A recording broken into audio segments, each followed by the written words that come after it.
Have you ever met someone who today defends an idea tooth and nail, but tomorrow seems to have completely forgotten what they said? Those who change their opinions like someone who changes their shirt, leaving others dizzy with so much change. While most people pride themselves on being steadfast in their convictions, they dance between points of view as if at a masquerade ball, where each song calls for a different persona. But is this apparent inconsistency a sign of weakness, or of a mind so flexible that the rest of us haven't yet learned to understand it? Before you judge, no, they are not necessarily indecisive, betrayers of their own words or victims of selective memory. In fact, they may be several steps ahead in a game that most don't even know is being played. Because, deep down, the ability to change your mind isn't a flaw, it's a superpower in disguise. The problem is that we live in a culture that confuses stubbornness with strength and flexibility with weakness. Just imagine, how many times have you found yourself defending a position just because, in the past, you assumed it to be the absolute truth? That heated debate about politics, that advice you gave your friend, that belief that you swore was unshakable, until life, with its sharp irony, showed you that you were wrong. Here comes the question that hurts. How many opportunities have we missed out of fear of admitting that we have changed? How many friendships, how many growths, how many better versions of ourselves have fallen by the wayside because we cling to an opinion as if it were a shield? People who change their minds frequently are often intellectual explorers. They test hypotheses like a scientist tests variables, without the weight of ego getting in the way. For them, an opinion is not a lifeline, but a temporary hypothesis, useful while it serves, disposable when it no longer serves. It's as if they carry a mental flashlight that illuminates new angles with each step, instead of a fixed torch that burns just one spot on the ground. Of course, not everything is rosy. There are those who change their opinions due to fear of conflict, the need for approval, or even the lack of well-defined values. These people may be lost in a maze of indecision, where each turn is a new borrowed identity. But even in this case, there is a tragic beauty. They are searching. And searching, even if blindly, is better than settling for the first truth that appears along the way. What fascinates most about these changeable minds is that they understand something that dogmatists will never understand: life is not static. What makes sense at the 20th of May sound ridiculous at 40. What was revolution yesterday may be oppression tomorrow. And anyone who refuses to update their mental operating system is condemned to living with obsolete software, while the world moves towards increasingly complex versions. Think about the great revolutions in history. How many of them started with someone saying "I was wrong"? Science advances when theories are refuted. Societies progress when archaic laws are repealed. Relationships deepen when we admit our faults. Changing your mind is not betraying yourself, it's recycling yourself. It's like a tree that loses its leaves in autumn not because of weakness, but to be reborn stronger in spring. If you are one of those people who has been called fickle, contradictory, or who has no words, here is a truth that few will tell you: you may be among the bravest. Because it takes a huge dose of humility to say "I don't know" and bravery to admit "I've changed." While others are trapped in their fortresses of certainty, you are out there, sailing in the ocean of possibilities, where the tides bring new truths every day. And if today you believe in something with all your strength, know that tomorrow you may discover an angle that you had never seen before. It's not cheating. It's evolution.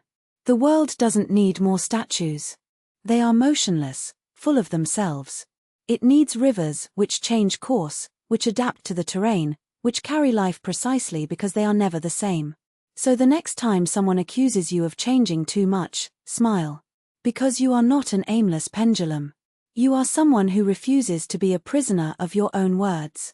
And that, my friend, is the most freeing thing there is. If this resonated with you, tell me in the comments, what was the biggest change of opinion you've ever had? And if you know someone who needs to hear this, share. Because in a world full of people shouting their certainties, those who have the courage to whisper "maybe I'm wrong" are the ones who are really changing things. Until the next reflection, or until I change my mind. Winking face. The art of being fluid. Why changing your mind is the greatest act of courage in a world of stones. Have you ever noticed how society idolizes consistency as if it were an absolute virtue? So-and-so always defended X, he's a man of his word. As if immutability were synonymous with integrity, and not with disguised stubbornness. But what if I told you that the most interesting people in history were not those who maintained their opinions, but those who had the courage to dismantle them? Think of Darwin, who boarded the Beagle as a young creationist and returned with the theory that would shake the foundations of science. Or in Malcolm X, who went from an activist for racial segregation to an advocate of unity between races in less than a decade. What do these giants have in common?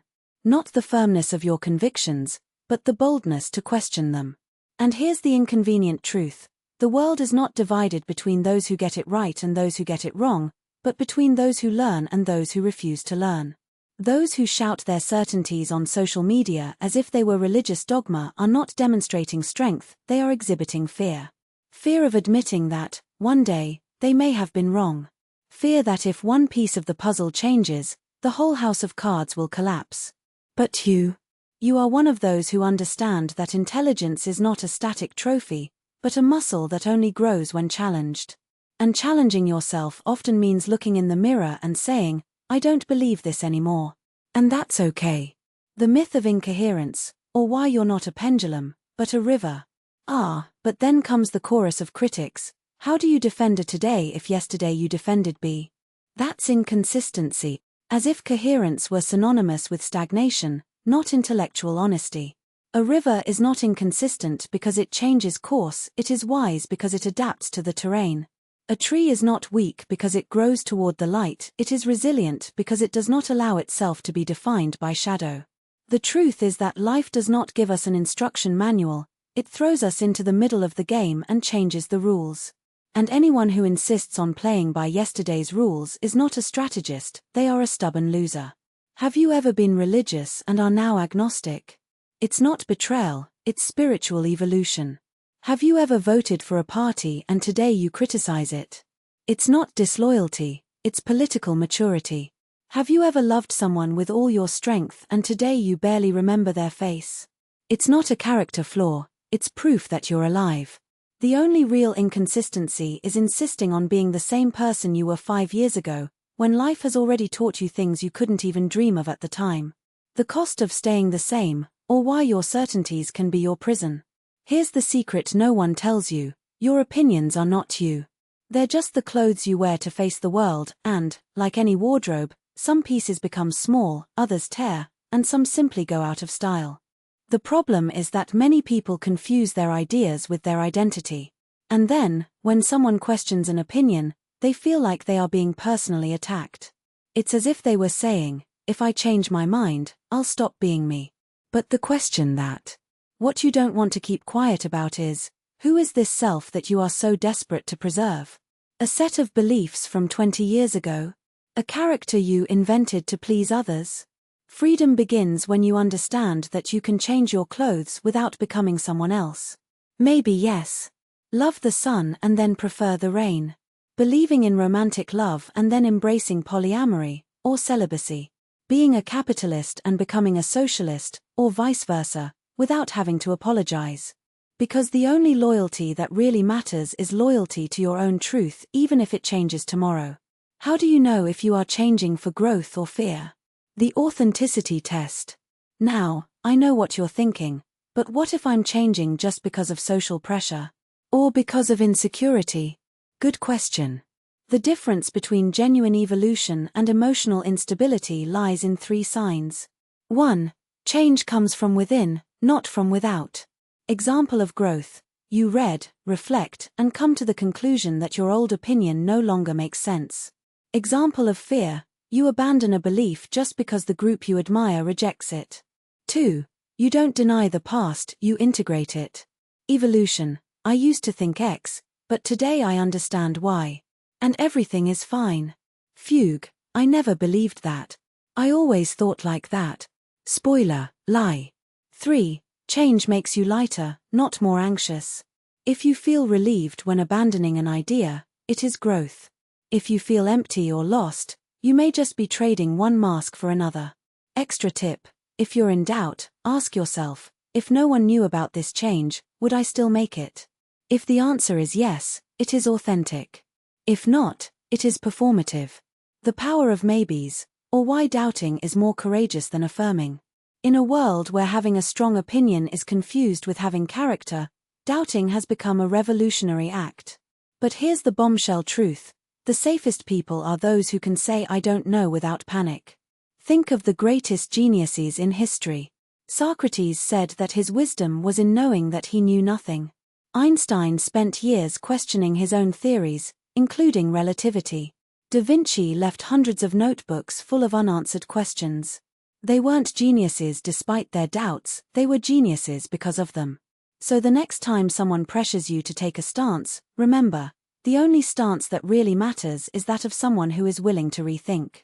Because in the end, certainties limit us, but doubts expand us. What to do when the world demands you be a statue? A practical guide to being fluid. We live in an era of radical polarization, where changing your mind is seen as weakness and flexibility is mistaken for a lack of personality. So how can you navigate this sea of rocks without sinking?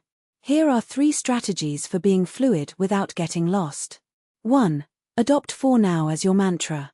Instead of saying "I believe this," say "for now, this is my vision." Instead of "that's wrong," try "with the information I have, I disagree." Effect: you open yourself up to new perspectives without feeling betrayed. 2. Take a belief inventory each year. Ask yourself, what ideas did I defend 12 months ago that today seem naive to me? Bonus: write it down in a notebook.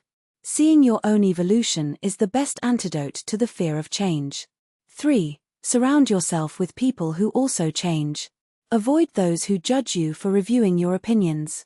Look for those who celebrate when you say, "I changed my mind, and here's why." Why? Rigid environments create rigid minds. Fluid environments create free souls.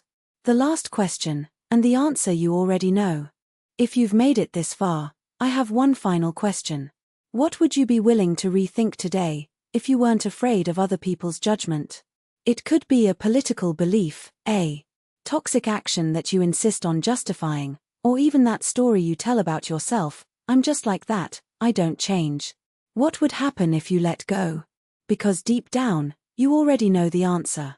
Life is not about being right, it's about having the courage to be wrong, learning, and moving forward. And if that sounds scary, remember, fear is just the tax we pay for freedom. Now it's up to you. Small Blue Diamond in the comments, what was the last idea you abandoned? How did you feel? Small Blue Diamond to reflect on. Is there a belief that you defend today, but you suspect may not be yours forever? Small Blue Diamond, share with someone who needs to hear that changing is not weakness, it's evolution. And if you liked this text, save it to reread in a year. Will you still agree with everything here? I definitely don't. And that's great, winking face.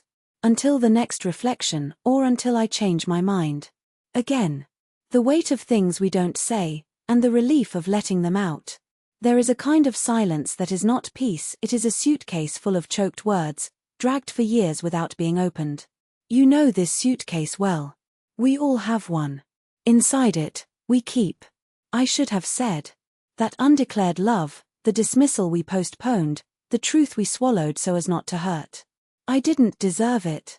The betrayal, the humiliation, the treatment we accept for fear of being alone. I wish I had the courage to change careers, cut toxic ties, dance in the middle of the street without caring about the looks. These unspoken phrases don't disappear. They transform, into back pain, into insomnia at 3 a.m., into laughter that sounds fake even to us. The body speaks what the mouth shuts. The mathematics of silence. Every unspoken word has a hidden cost. Let's calculate. 1. I'll wait for the right moment, compound interest of regret. Example. The friend you never praised and is now sick. The thank you that I didn't say to my father until he left. Cost. The feeling that time stole your chance. 2. I don't want to cause drama, self-betrayal rate. Example. The relationship you stay in out of convenience, the job you hate but pays the bills. Cost. A piece of your soul per month, paid in resignation currency. 3. They won't understand loneliness tax. Example. Your sexual orientation, your depression, your unrealistic dream. Cost. Living in constant translation, as if your life needed subtitles to be valid. End result, a life edited for other people's consumption, where you are the director of a censored version of yourself.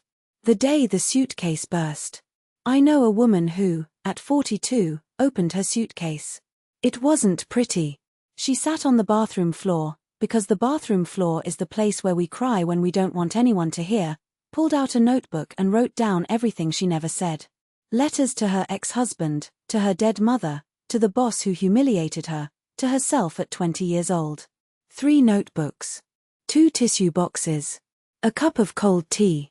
The next day, she tore out some pages, sent others, and burned the rest in the backyard. It wasn't magic. It didn't solve everything. But for the first time in decades, she breathed without feeling like there was a weight on her chest. This is not therapy. This is survival. What happens when you talk, even late? Science calls this the emotional release effect. I call it alchemy. 1. Your brain stops working against you. Studies show that holding strong emotions activates the amygdala, fear center, and suppresses the prefrontal cortex, rational. In other words, you become emotionally stupid. When you speak, the brain reorganizes the memory. That pain stops being a monster and becomes a story. A story that you can close the chapter on. 2. People reveal themselves. When you say I need to tell you something, 2 things can happen. The person surprises you with empathy, and you discover that your fear was greater than reality. The person disappoints you, and you get definitive proof that you needed to cut that bond. Either way, you win. 3. You stop being hostage to what if. The greatest power of unspoken words is the illusion of control. We think that, by keeping quiet, we avoid chaos.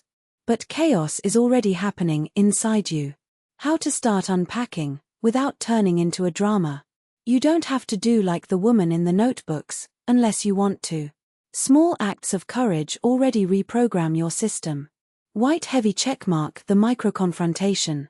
Instead of blowing up at your partner for 5 years of resentment, say, I had a bad day and I need to vent. Can you listen to me for 5 minutes? Why it works: clear limits, time plus subject, reduce anxiety. White heavy checkmark the letter you don't send. Write everything to whoever hurt you. Don't edit. Don't filter. Then, store it or burn it. Effect: your brain processes the emotion as if you had spoken. White heavy checkmark praise yourself. Every day, say out loud, today, I'm proud of. Even if it's getting out of bed. Science behind it: self-compassion activates the same reward circuits as a hug. White heavy checkmark the yes to fears. Before avoiding a difficult conversation, ask, what am I afraid will happen? Write it down. 90% of the time, you will realize that the fear is less than the pain of remaining silent. The only question that matters. If you could say one thing, just one, without consequences, what would it be? To your 10-year-old self? To the person who hurt you? For God, the universe, or whatever you believe in? Right now. Don't think. Don't judge. Just let go. Pause here. Really. Get some paper. Write it down. What did you feel? Relief? Fear? A mix of the 2. This is proof that you are alive. And that, where there is emotion, there is room to change it. The paradox of freedom. Here's the inconvenient truth. You don't need courage to speak. You need courage to be silent. Because the silence that heals is different from the silence that imprisons. Silence that imprisons, the one you use to avoid conflicts and end up avoiding yourself. Silence that heals, the one you choose after speaking, when there is nothing more to be said. The difference. One is fear. The other is peace. Your shift. Small blue diamond in the comments, what is the phrase you have swallowed the most in your life? You don't need to say who to, just write it down. Sometimes that's enough. Small blue diamond to reflect on. Is there any truth that you are advancing out of fear of losing something that, deep down, you have already lost? Small blue diamond share with someone who needs to hear that words have an expiration date and some need to be said before they expire. Save this text. A year from now, rereading it will be like finding a time capsule of your courage. Or your cowardice. Either way, You'll either laugh or cry, and both are therapeutic. Until the next truth. Or until I change my mind. Again. P.S. If you got this far and didn't write that sentence, go back there. It's not just an exercise.